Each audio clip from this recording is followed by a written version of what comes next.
साल 1992 में रिलीज हुई किताब मास्टरी आपको ये बताएगी कि कैसे आप अपने दिमाग को सही दिशा में शिफ्ट कर सकते हैं।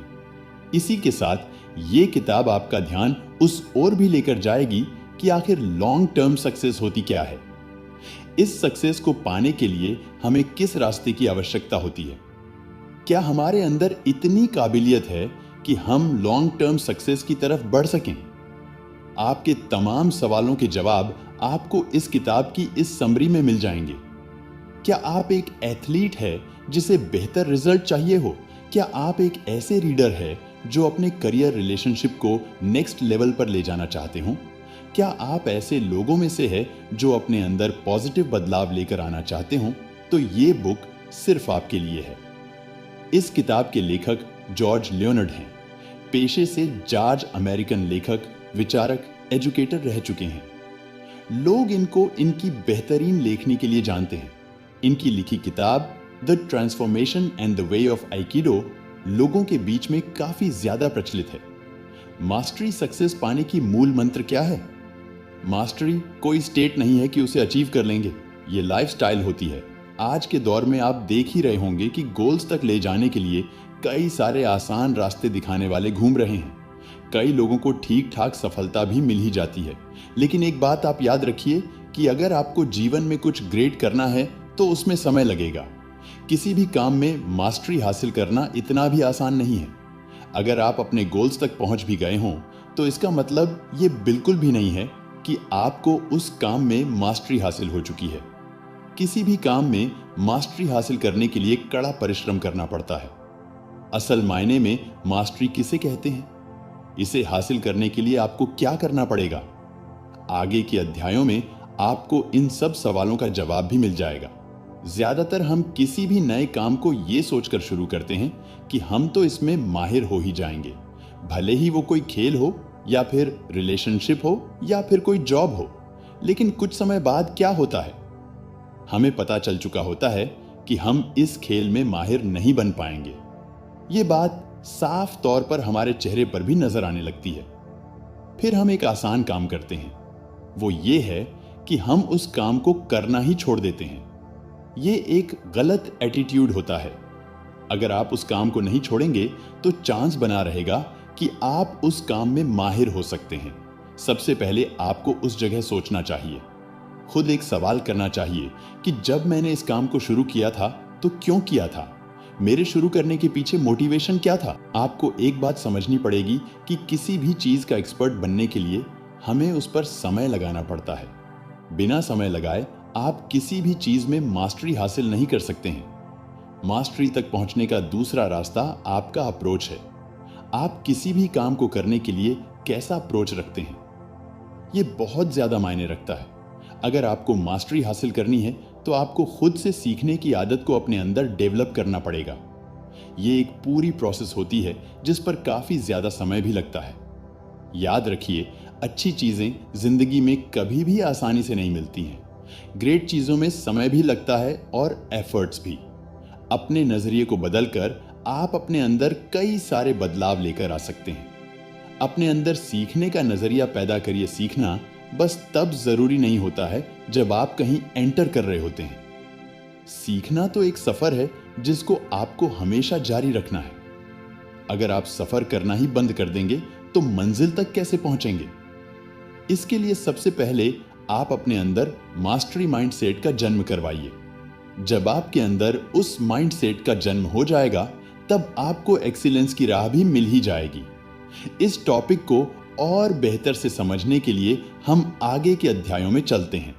मॉडर्न वर्ल्ड में मार्केटिंग कितनी सही और कितनी गलत, अगर आप अमेरिकन सोसाइटी को देखते होंगे तो आपको समझ में आता होगा कि यहाँ भी बाकी वेस्टर्न सोसाइटी की ही तरह सलूशन पर फोकस किया जा रहा है। मतलब आपको कई तरह के स्लोगन देखने को मिल जाते होंगे। इन स्लोगन्स में लिखा हुआ होता है कि आप 2 हफ्तों में फिट हों, इतने हफ्तों में अपने लक्ष्य को प्राप्त करें। आपको पता होना चाहिए कि इस तरह के स्लोगन्स प्रचार और मार्केटिंग का हिस्सा होता है। ये प्रचार आपको तुरंत की खुशी तो दे सकते हैं, लेकिन किसी भी काम में मास्टरी हासिल नहीं करवा सकते हैं। आपको पता होना चाहिए कि किसी भी काम में मास्टरी हासिल करना 1 या 2 दिन का खेल नहीं होता है, बल्कि ये पूरी प्रोसेस होती है। अगर आपको किसी भी चीज में मास्टरी हासिल करनी है तो आपको उस चीज की बार बार प्रैक्टिस करनी ही पड़ेगी। जितनी दफा आप प्रयास करेंगे उतनी ही जल्दी आप किसी काम के एक्सपर्ट बन पाएंगे। किसी भी चीज में मास्टरी हासिल करने के लिए सही दिशा और इंस्ट्रक्शन की जरूरत होती है। इंस्ट्रक्शन और प्रैक्टिस मास्टरी हासिल करने के 5 महत्वपूर्ण पहलुओं में से 2 हैं।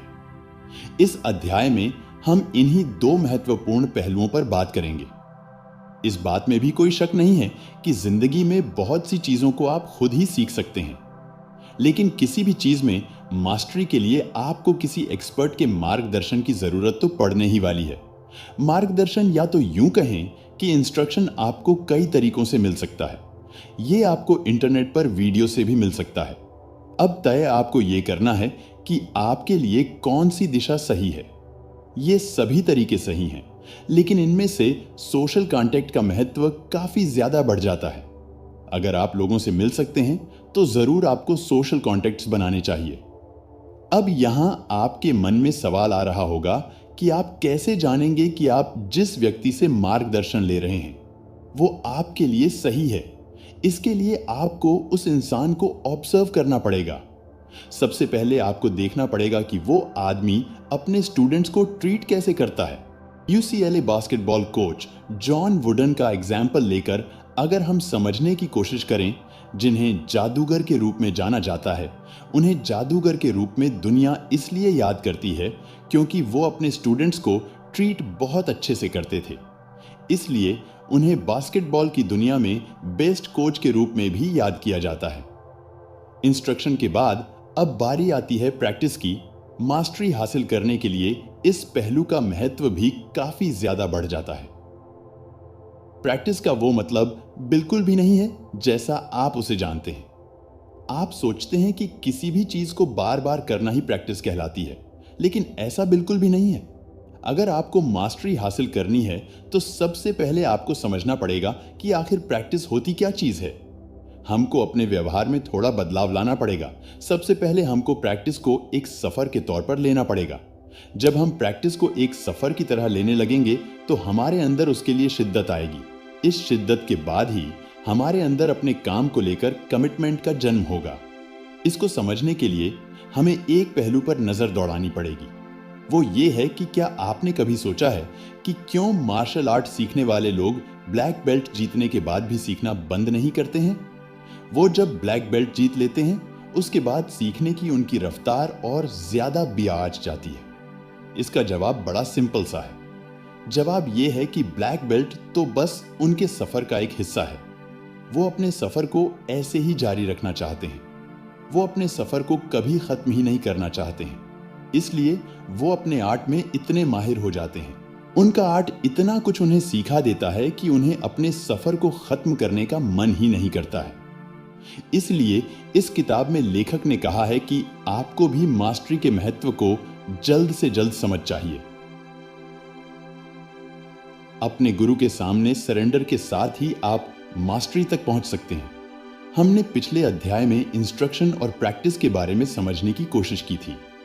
अब हम मास्टरी की तरफ ले जाने वाले 3 और पहलुओं पर नजर डालने वाले हैं। ये 3 पहलू हैं: सरेंडर, इंटेंशनैलिटी और एज कंट्रोल। प्रैक्टिस और इंस्ट्रक्शन की तरह आप इन टर्म्स से इतना वाकिफ नहीं होंगे, तो फिर चलिए शुरू करते हैं और इन्हें समझने की कोशिश करते हैं। मास्टरी हासिल करने में सरेंडर करने की क्या भूमिका होती है? इसका मतलब यह होता है कि आपको अपने गुरु के सामने खुद को सरेंडर करना पड़ता है। जब आप ऐसा करेंगे तो आपके अंदर जो एक क्वालिटी आएगी वो है डिसिप्लिन की। मास्टरी को हासिल करने के लिए डिसिप्लिन का होना बहुत जरूरी है।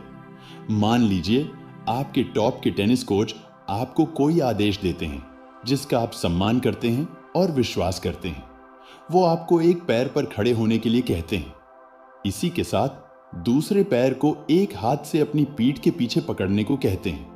ये काम आपको पूरे महीने अपनी क्लास के शुरू होने से 5 मिनट पहले करना ही पड़ेगा। अब आपके पास 2 ऑप्शन हैं। पहला कि आप उनका आदेश मानने से मना कर दें और दूसरा कि आप उनके आर्डर को फॉलो करें। अगर आप अपने गुरु की बात को फॉलो करते हैं तो आपका बॉडी बैलेंस शानदार हो जाएगा। मतलब साफ है कि आपको स्वयं को अपने गुरु के प्रति सरेंडर करना पड़ेगा। अब आते हैं दूसरे पहलू इंटेंशनैलिटी पर। यह पहलू आपको बताता है कि मास्टरी को हासिल करने के लिए दिमाग का क्या योगदान होता है। इसी के साथ ये ओन पावर ओन माइंड को भी दर्शाता है। इंटेंशनैलिटी का मतलब साफ होता है कि आप कैसे अपने दिमाग को किसी काम को सीखने के लिए तैयार करते हैं। अगर आप अपने दिमाग पर काबू रखना सीख जाएंगे तो समझ लीजिए कि आधी जंग को आपने जीत लिया है। दिमाग की शक्ति बहुत ज्यादा होती है, बस जरूरत है तो इस बात की कि आप इस शक्ति को पहचान लीजिए। अब बात करते हैं एज कंट्रोल की। जब कभी आप कोई चैलेंज एक्सेप्ट करते हैं, उस चैलेंज को एक्सेप्ट करने के साथ ही साथ आप अपने आप के लिए एक गोल सेट करते हैं। उसी गोल की तरफ बढ़ने के एफर्ट को एज कहा जाता है। यह प्रोसेस भी एक जर्नी की ही तरह है। अगली बार जब कभी आप ऐसी सिचुएशन में फंसे जो आपके खिलाफ हो, उस जगह आपके पास दो ऑप्शन रहेंगे। पहला कि आप गिव अप कर दें, दूसरा आप उस सिचुएशन से फाइट बैक करें। अब सब कुछ आपके ऊपर डिपेंड करता है कि आप अपने आप को कैसे देखते हैं। अगर आप अपने आप को विनर के तौर पर देखना चाहते हो तो हमेशा स्ट्रगल के रास्ते को चुनिएगा। आज नहीं तो कल मास्टरी भी आपकी मुट्ठी में होगी और सफलता भी आपके कदम चूमेगी। अपने आसपास गुणवान व्यक्तियों को रखिए। अपने गोल के लिए हमेशा वह रहिए। इमेजिन करिए कि आपने रोज सुबह 5 किलोमीटर दौड़ने का फैसला किया है। कुछ दिन प्रैक्टिस के तौर पर आप दौड़ने जाते भी हैं, लेकिन फिर आपको एहसास होता है कि आपको सांस लेने में दिक्कत हो रही है। यह पहली रुकावट होगी जो आपकी बॉडी की तरफ से आएगी। आपको बॉडी आपको सिग्नल दे रही है कि आप अपने आप को पुश कर रहे हैं। अभी तक आपकी बॉडी को जिस चीज की आदत थी, आप उससे अलग काम कर रहे हैं। इस प्रोसेस को होमोस्टेसिस कहते हैं। अब जानते हैं कि होमोस्टेसिस कहां किसे जाता है। आपको बता दें कि इसी प्रोसेस से शरीर अपने इंटरनल सिस्टम का ख्याल रखता है। अब यहां सवाल यह उठता है कि आप अपने गोल पर जमे कैसे रहें। ऐसा क्या करें जिससे आप अपने गोल को अचीव कर सकें। अगर आपको किसी गोल को अचीव करना है तो आप 3 तरीकों का इस्तेमाल कर सकते हैं। पहला कि आप कोशिश करिए ऐसे लोगों के साथ रहने की जिन्होंने अपनी जिंदगी ऐसे चैलेंज को पूरा किया हो, क्योंकि वो लोग आपको सही सलाह दे पाएंगे कि किस समय क्या करना चाहिए। उन्हें पता होगा बॉडी को उसकी लिमिट के आगे पुश कैसे करना है। अगला तरीका है कि आप अपना अप्रोच सही रखिए। आपको पता होना चाहिए कि आपका गोल क्या है। कभी भी छोटा गोल ना रखिए। जितना बड़ा गोल उतनी ही बड़ी आपकी स्ट्रगल भी होगी। जिंदगी कभी भी स्ट्रगल से घबराइएगा नहीं, क्योंकि अगर आपने स्ट्रगल को देखते हुए अपने पांव को पीछे खींच लिया तो आपका गोल भी आपसे दूर हो जाएगा। आसान शब्दों में कहें तो अगर आपको पर्वत के शिखर पर पहुंचना है तो प्लीज पर्वत चढ़ने की शुरुआत कर दीजिए। आपकी प्रैक्टिस और रिजल्ट के बीच में एक जरूरी पहलू आएगा। वो ये है कि आपका हार्ड वर्क कैसा है। अपनी मेहनत का साथ कभी ना छोड़िए। अगर आपका गोल कठिन है तो उसे आसान बनाने की कोशिश करिए। मतलब साफ है कि अपने टारगेट को स्मॉल पार्ट में बांटने की कोशिश करिए। अपने टारगेट की तरफ छोटे छोटे कदम बढ़ाते रहिए। कभी भी डिमोटिवेट मत हो जाइएगा। आप जितना मोटिवेट रहेंगे, आपका टारगेट आपके उतना ही पास रहेगा। मास्टरी की तरफ बढ़ने से पहले आपको जो आखिरी चीज को याद रखना है वो ये है कि अपने अंदर एनर्जी को बनाकर रखिए। लेखक ने इस किताब में इंसान की तुलना एक ऐसी मशीन से की है जिसके अंदर एनर्जी का भंडार है। दुख की बात यह है कि इंसान अपने अंदर मौजूद एनर्जी का सही इस्तेमाल कर ही नहीं पाता है। इस किताब में लेखक बताते हैं कि इंसान के अंदर ये एनर्जी बचपने से ही आ जाती है। लेखक ने कहा है कि आप गौर करिए कि इंसान के अंदर सबसे ज्यादा एनर्जी कब होती है। इसका जवाब है कि जब वो बच्चा होता है। बच्चे तब तक नहीं सोते हैं जब तक वो कुछ पा नहीं लेते हैं। बच्चे हर कदम कुछ ना कुछ नया सीखते रहते हैं। अच्छी बात यह है कि हम उस एनर्जी को वापस पा सकते हैं। बस उसके लिए हमें कुछ नियम को फॉलो करना पड़ेगा। उन नियमों में से सबसे जरूरी नियम है फिजिकल फिटनेस इंसान को हर उम्र में फिट रहने की कोशिश करते रहना चाहिए। अगर आप शारीरिक तौर पर फिट रहेंगे तो आपके अंदर अपने आप एनर्जी का भंडार रहेगा। दूसरा कदम है कि आपको अपनी प्रायोरिटीज को सेट करना ही पड़ेगा। आपको पता होना चाहिए कि आपके लक्ष्य तक पहुंचने के लिए कौन सी चीज सबसे जरूरी है। अगर आपको आपकी प्रायोरिटीज पता है तो आपका पहला कदम सही है। फाइनल कदम को याद रखना मत भूलिएगा। वो ये है कि आपको अपने काम के प्रति कमिटमेंट को फॉलो करना पड़ेगा। अगर आप अपने काम के प्रति कमिटमेंट रखेंगे तो रिजल्ट भी आपका मनचाहा ही आएगा। इसका निष्कर्ष ये निकलता है, मास्टरी हासिल करना एक स्किल की तरह है। आपने अभी तक क्या अचीव किया है ये उस पर बिल्कुल डिपेंड नहीं करता है। मास्टरी हासिल करना एक सफर की तरह होता है जिसे आपको तय करना है। अगर आपने इस सफर में चलने की शुरुआत कर दी तो मान लीजिए कि खुशियों ने आपके दरवाजे में दस्तक दे दी है। खुशी तक पहुंचने का रास्ता मास्टरी से ही होकर गुजरता है। अगली बार आप कोई भी काम करने की शुरुआत करें तो उसको जल्द से जल्द खत्म करने के लिए मत करें, बल्कि उसको शुरू करने से पहले कुछ देर रुकिए और खुद से सवाल करिए कि इसे मैं और बेहतर ढंग से कैसे कर सकता हूं। जब आपकी कोशिश रहेगी किसी भी काम में मास्टरी हासिल करने की, तब जाकर आप सही राह में चलने को तैयार हो पाएंगे। दोस्तों, वीडियो अच्छी लगी तो लाइक करें और चैनल पर नए हैं तो सब्सक्राइब जरूर करें। धन्यवाद।